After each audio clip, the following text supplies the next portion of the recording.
para darle la bienvenida a nuestro querido amigo escritor y periodista, colaborador de los Datos Duros MX y del informativo Basta, Ricardo Sevilla, porque hoy tenemos que hablar de muchas cosas, de cómo los medios tradicionales y los pseudointelectuales hasta por el escritorio critican a López Obrador. Hoy el presidente da a conocer que no es su escritorio, que es el de su asistente, Laurita, pero que pues, de todos modos, aunque de él fuera, pues está chingón, que tenga sus papeles, que así se trabaje con muchas cosas por todas partes. Mire, yo soy obsesivo compulsivo, no estoy diciendo que no trabaje, y por eso es que siempre trato de tener todo aquí. No me va a dejar mentir doña Ceci y don David, siempre en mis procesos soy muy casi que exquisito, pero entiendo perfectamente que los grandes de los grandes tengan una serie de cosas por ahí. Lo que no entiendo es que se cuestione esto, ¿no? Que hasta para esto, mi querido Ricardo, y te saludo con mucho gusto, sea una razón para intentar chingar la madre. Y perdón que lo diga así. Querido Toño, público memorioso, estoy aquí con mi desmoder de libros, muy al estilo Monsiváis, muy al estilo López Obrador, que ya dijo en efecto que no es su escritorio. Estaba yo acomodando aquí los papeles que leemos, quienes nos dedicamos al oficio de la literatura, al oficio del periodismo, pero que no entienden estos botarates como Chumel Torres, que tienen su escritorio de utilería, que lo tienen limpio, que no lo tienen ni vaya, más que con un papelito que es el que le dan ahí sus cuates para que, es el guioncito en el cual se basan. Pero nosotros no somos esa clase de personajes, querido Toño, y no lo somos porque nos formamos precisamente con este personaje que el presidente López Obrador mencionó hoy en la mañana, en la conferencia presidencial, y que es el cronista de portales, el gran Carlos Monsiváis, el hombre ciudad, como lo llamó en algún momento el crítico literario Adolfo Castañón. Y bueno, este personaje que aparecía en los videos de Luis Miguel, que aparecía en la Cámara de Diputados y en la Cámara de Senadores, oteando la realidad, el personaje que iba a los mercados y a los tianguis que son mercados itinerantes, que no conoce la derecha, que no conoce los medios de comunicación corporativos, y bueno, que Héctor de Mauleón intentó llenar los zapatos, los grandes zapatos del cronista Carlos Monsiváis, pero que no puede ni podrá nunca. No tiene esa memoria elefantasiaca, no tiene esa disciplina literaria, no tiene el talento narrativo, no tiene absolutamente ninguno de los atributos que se requieren para este oficio, y se requieren porque le puedes tener mucho amor a la literatura, y Héctor de Mauleón en efecto le tiene un gran amor a la literatura, pero te voy a decir algo muy trágico, o mejor, más trágico para él: la literatura no le corresponde. La literatura no lo ama, no lo quiere, y no quiere a estos personajes que siempre estuvieron colgados de los grandes talentos. Hay que recordar que Héctor Aguilar Camín siempre le cargó la maleta literalmente al escritor Carlos Fuentes, tratando de ver si se le pegaba algo de la inteligencia, esta inteligencia proverbial, esta memoria también inusual y atípica entre los escritores mexicanos, que son más bien extraviados y extraviados en su propia camisa. Hay que recordar que Enrique Krause hizo lo mismo con Octavio Paz, le cargó la maleta pensando que se le podía pegar algo del atributo del autor de Libertad bajo palabra, pero no fue así. Estos personajes lo único que hicieron fue ser los palafreneros de estos escritores de gran talento. Y mira, me llama mucho la atención que López Obrador haya hablado de Carlos Monsiváis, porque le debe una amistad muy fructífera, él mismo lo refirió, pero Carlos Monsiváis, querido Toño, era más que una persona, un campo de batalla. Así lo describió Octavio Paz, hubo sus rencillas, lo sabemos, hubo sus dimes y diretes, batallas intelectuales auténticamente dignas, donde volaban por aquí por allá las citas de Stendhal a Balzac y de Simone de Beauvoir a Albert Camus. Estos personajes pues, se podían pasear por diferentes temas misceláneos con una hondura y con una envergadura pues bastante alta. No es el caso de estos personajes que están tratando de denostar. Imagínate, estando las cosas como lo están, habiendo tantos temas muy importantes y relevantes en el concierto político mexicano, pues estos sujetos están preocupándose por el escritorio, si hay muchos papeles, incluso el propio Chumel Torres sacó un tuit miserable como todos los que firma, donde dijo, señor licenciado, yo le ayudo al tiradero, con lo cual está poniéndose como lo que es un empleado doméstico, no un empleado doméstico, porque los empleados y las empleadas domésticas merecen todo nuestro respeto, un mandadero, un recadero, en este caso de los neoliberales, un tipo que supura clasismo, que supura racismo y que está al servicio de lo que le diga el patrocinador en turno. No tienen la capacidad de estos intelectuales de antaño. Lamentablemente estamos viviendo una carestía de hombres y mujeres de letras en los medios de comunicación corporativos. Imagínate, si nosotros teníamos estos titanes, podemos mencionar a Josefina Vicens, podíamos mencionar a Rosario Castellanos, a la gran historiadora Berta Ulloa, en fin, a grandes personajes que estuvieron atizando la discusión en algún momento determinado, José Revueltas, el mismo Carlos Monsiváis, etcétera. Estos personajes ya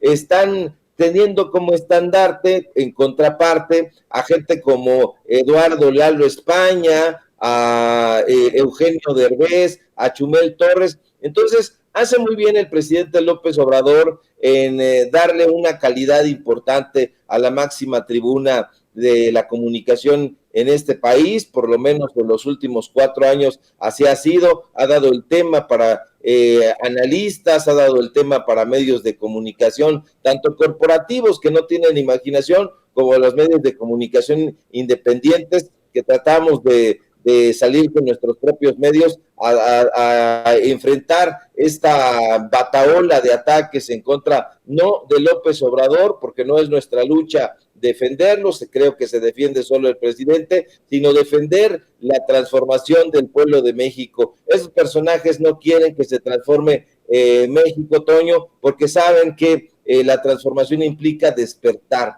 y despertar es abrir los ojos y darse cuenta de cómo está la realidad, y al despertar el pueblo de México como lo está haciendo, se da cuenta que vivía en una pesadilla y que todo aquel desmadre que tenían tiene que ser enfrentado ya con los recursos de la imaginación, con los recursos de la crítica y con la enjundia que posee siempre el pueblo de México. Entonces, yo celebro, querido Toño, esta mención, esta recuperación de la memoria de Carlos Monsiváis que hace el presidente López Obrador, y lo mucho que tiene que agradecerle. Y bueno, ha habido también disensos en esta amistad prolífica que ha tenido el presidente López Obrador y que nos compartió hoy en la mañana con el cronista de Portales.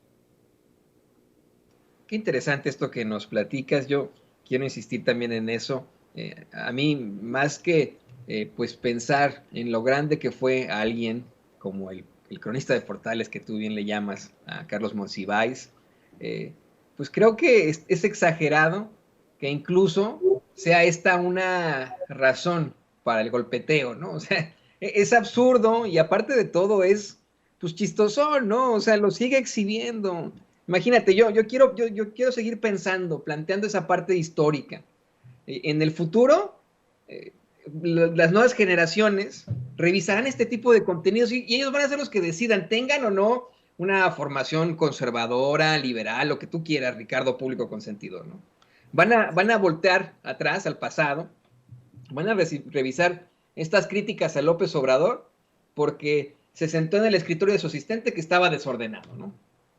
Van a revisar los planteamientos de personajes como Héctor de Mauleón, las mentiras que impuso, la forma en la que él quiso pasar a la historia, pero que en todo caso se convirtió pues en un personaje muy oscuro, que fue palero en sexenios pasados, que de ninguna forma cuestionó a Calderón y que su justificación es que él estaba en otras cosas, ¿no? Un palerazo espantoso perteneciente precisamente a las esferas del poder. Y ellos son los que van a decidir, Ricardo, y público consentidor. La gente, nuestros hijos, nuestros nietos, nuestros bisnietos van a decidir en el futuro. Yo creo que Fidel Castro nunca se equivocó al decir la historia me absolverá. Son las nuevas generaciones las que dictarán y las que dirán, pues estos cuates a ese nivel estaban de criticar hasta papeles en un escritorio. Qué grueso, ¿no? Qué grueso. Y mira, hablar precisamente de esos pseudointelectuales que así pasarán a la historia. Que hoy, Ricardo, nos plantean como los hombres y mujeres que detentan la academia y el pensamiento en México.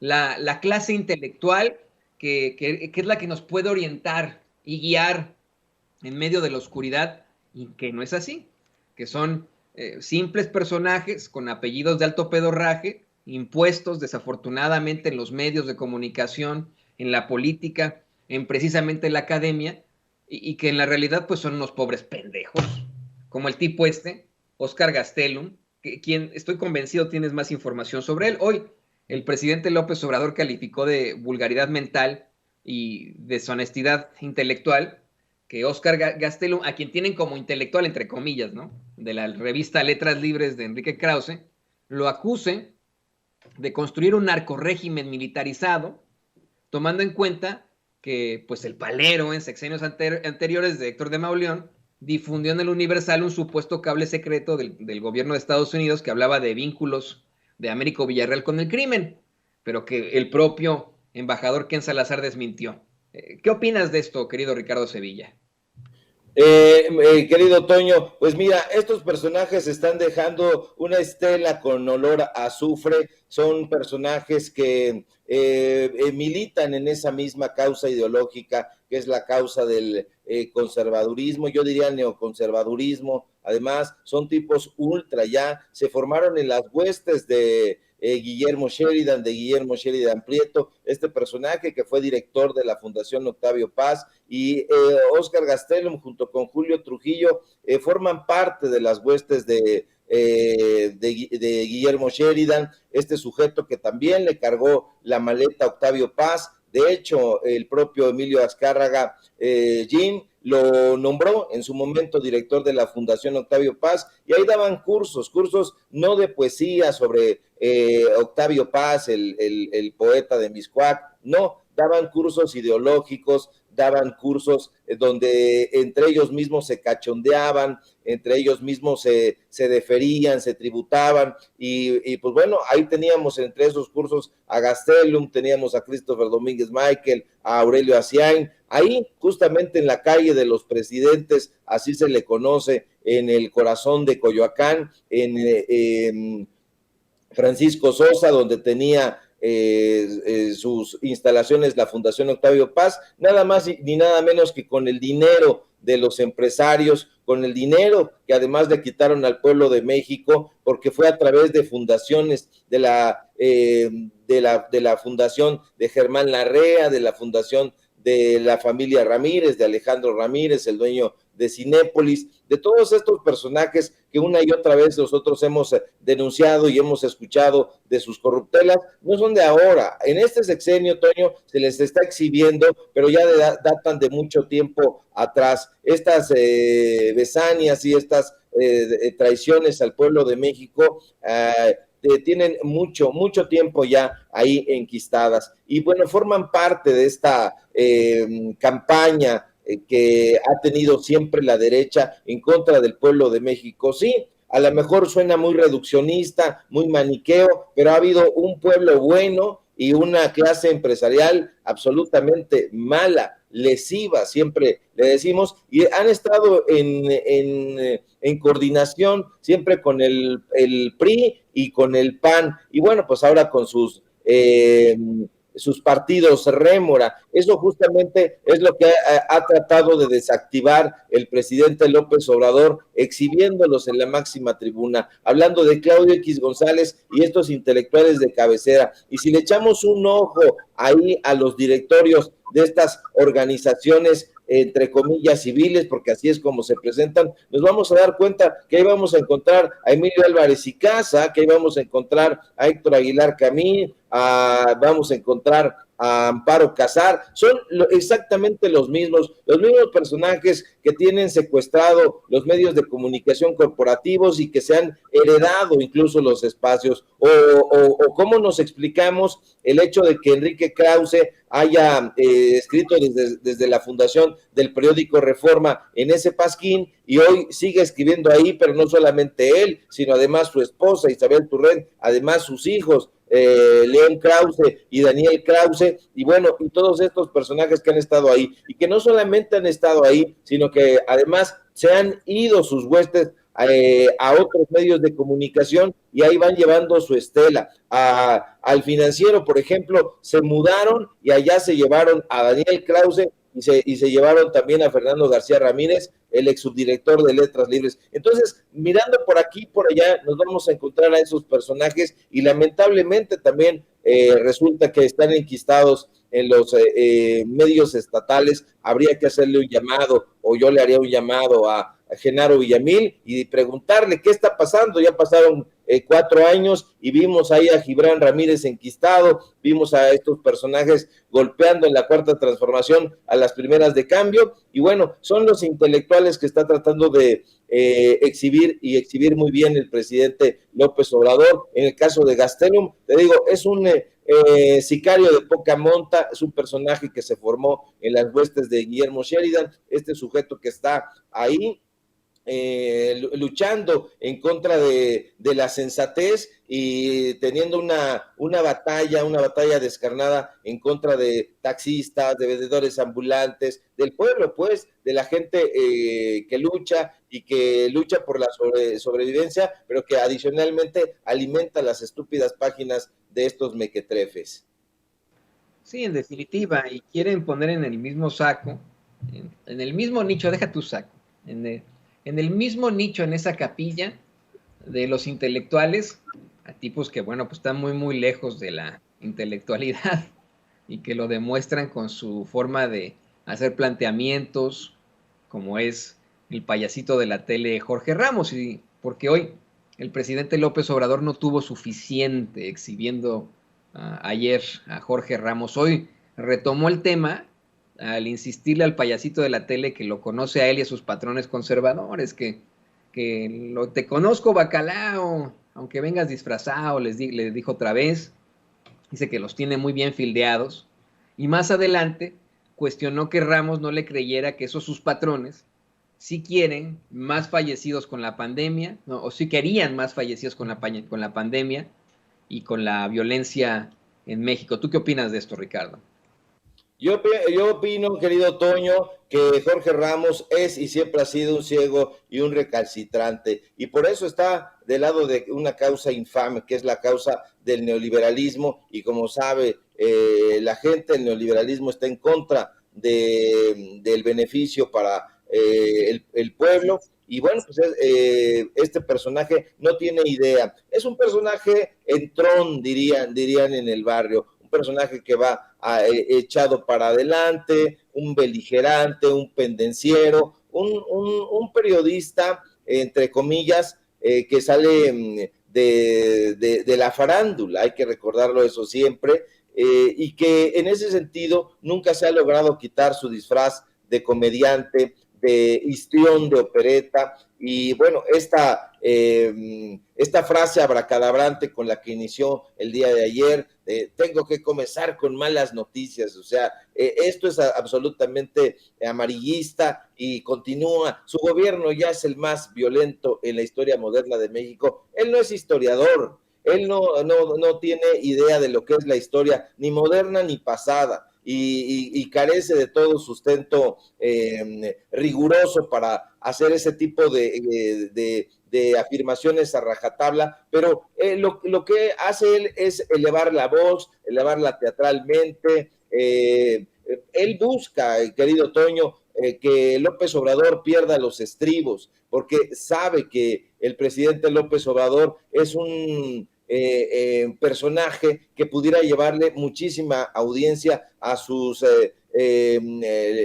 canales, a su carrera, y bueno, pues como ocurre siempre en su aburrido show mediático, pues intenta provocar al presidente López Obrador, pero no lo consigue porque, mira, Toño, López Obrador no es la clase de personaje que ceda las bravatas de un gritón y de un exhibicionista, como es este personaje orgulloso, por cierto, ayer lo dijo el mismo empleado del periódico Reforma y de Univisión, dos medios, por cierto, bastante conservadores. No, imagínate, el presidente López Obrador, lo sabemos muy bien, acude semanalmente a hacer recorridos a los municipios, a los estados más espinosos, más peligrosos de la República Mexicana. Va y da un recorrido por Badiraguato. Entonces, imagínate cómo le va a hacer esa clase de recorridos y va a tener miedo ante un payaso como lo es Jorge Ramos. Ramos, que se precia de ser un personaje sagaz, nunca ha entendido, Toño, que cuando alguien habla hay que escucharlo. No es un interlocutor, es un personaje que lo único que comprende es que tiene que montar un espectáculo y todo tiene que girar alrededor de su ego. Y esto tiene que ver también con la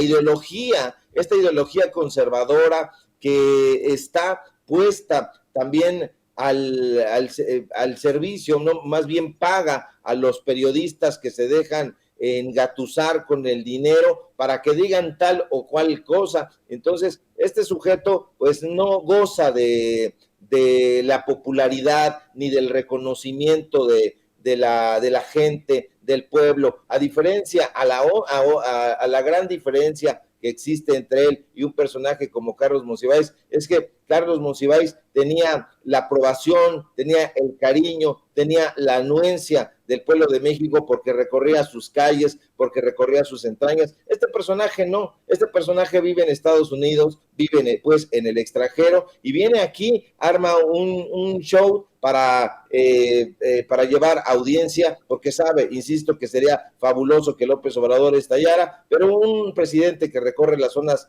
más peligrosas de este país, insisto, y que ha enfrentado, como dirían los franceses, en un tete a tete a personajes realmente lúcidos y perspicaces, jamás perderá los estribos ante un camorrista de opereta como lo es Jorge Ramos. Pues seguirá desafortunadamente en esas pantallas, eso sí, lo tendremos que seguir viendo acá en los Estados Unidos. Fíjate que ayer con el equipo de producción y con gente que está precisamente allá en Chicago, en nuestros estudios de Chicago, comenzamos a cuestionar, oigan, ¿ustedes todavía ven a Ramos? ¿Ustedes todavía creen en Jorge Ramos aquí en Estados Unidos? Y la respuesta de todos son mexicanos. O sea, yo creo que la mayoría de los mexicanos no, la mayoría de los mexicanos rechazamos a Jorge Ramos, pero pues sí tiene todavía la credibilidad de algunos otros hispanos que viven aquí en los Estados Unidos y que no se han tenido que enfrentar a sus cosas, ¿no? A estos desplantes que tienen mucho que ver con la ultraderecha, acá en Estados Unidos obviamente, y allá en México, ¿no? Pero por eso sí, pues ese público, esa comunidad hispana acá en los Estados Unidos, comunidad inmigrante, debería concientizar quién es ese señor, quién es Jorge Ramos. Y yo lo dejaría, querido Ricardo, recordándole a ese gran público, a esa gran comunidad hispana acá en los Estados Unidos, que tan no le respeta a usted, que nos ve, que nos escucha Jorge Ramos, que a un debate electoral llevó al hermano de Jenny Rivera, pensando que usted es tan ignorante como para unirse al debate simple y sencillamente por un artista. Así lo discriminó, así lo minimizó, así lo subestimó. A usted, que nos ve, que nos escucha aquí en los Estados Unidos, Jorge Ramos no lo respeta, obviamente. Esa es una de tantas, ¿no, mi querido Ricardo? Yo te quiero agradecer, como siempre, tu apoyo, tu análisis tan profundo tu conocimiento sobre estos pseudointelectuales, pseudoperiodistas. ¿Por qué no nos compartes también tus redes sociales? ¿Qué van a estar haciendo por ahí en los datos duros MX? ¿Qué vas a andar escribiendo ahí en Informativo Basta, querido Ricardo Sevilla? Claro que sí, querido Toño, el gusto como siempre es mío. Y bueno, la naturaleza finalmente de estos personajes es así, el contrabando y la traición, como dice el célebre corrido de los Tigres del Norte. Y pues en esa dinámica están apoyando al PRIANRED, que está tratando de impedir que las Fuerzas Armadas ayuden a pacificar al pueblo de México, pero ya tendremos oportunidad de platicar sobre ese tema. Y síganme, por favor, en mis redes sociales, en Twitter, @SevillaCrítico, en Facebook, Ricardo Sevilla, así nada más. Síganme en Los Datos Duros, Ricardo Sevilla, Los Datos Duros. Hoy tenemos informativo en punto de las 8:30. ¿Qué vamos a estar haciendo? Preguntas, querido Toño. Vamos a hablar hoy, que es viernes, precisamente de algunas notas del contexto, pero como sabe el público memorioso, nosotros tenemos los viernes, se los dedicamos a la literatura y se los vamos a dedicar precisamente hoy, a petición del público, a un hombre llamado Ciudad, a Carlos Monsiváis. Vamos a platicar sobre el cronista de Portales, sobre su obra y vida, sobre cómo era un hombre ubicuo. Eso se los dejo de tarea a los conservadores, no saben qué es ubicuo, pero porque no tienen este tiradero que nosotros tenemos en el escritorio. Y pues bueno, voy a tratar de poner orden al escritorio el fin de semana para que no se encabronen, querido Toño. Y pues bueno, si todo marcha bien, nos encontramos por aquí el próximo lunes. Te dejo un fuerte abrazo a ti, a producción y a la audiencia. Yo te quiero contar a ti, insistir con eso, a ti y al público consentidor, que si bien es cierto, mi escritorio no está desordenado porque padezco el trastorno obsesivo compulsivo, aquí desde donde transmito, que es un sótano, el sótano de mi casa, aquí sí está. Si le diera una vuelta por este sótano, ahí sí usted daría, no, Toño, pobrecito, le vamos a echar la mano ahí, lo vamos a ayudar a escombrar, ¿no? Así que también, me imagino que el sábado, mañana me pondré también a escombrar, para que no me critiquen los conservadores, ¿no? Lo digo de broma. Me valen una reverenda chingada. Te saludo con mucho gusto y te mando un abrazo, querido Ricardo Sevilla. Que te vaya muy, muy bien.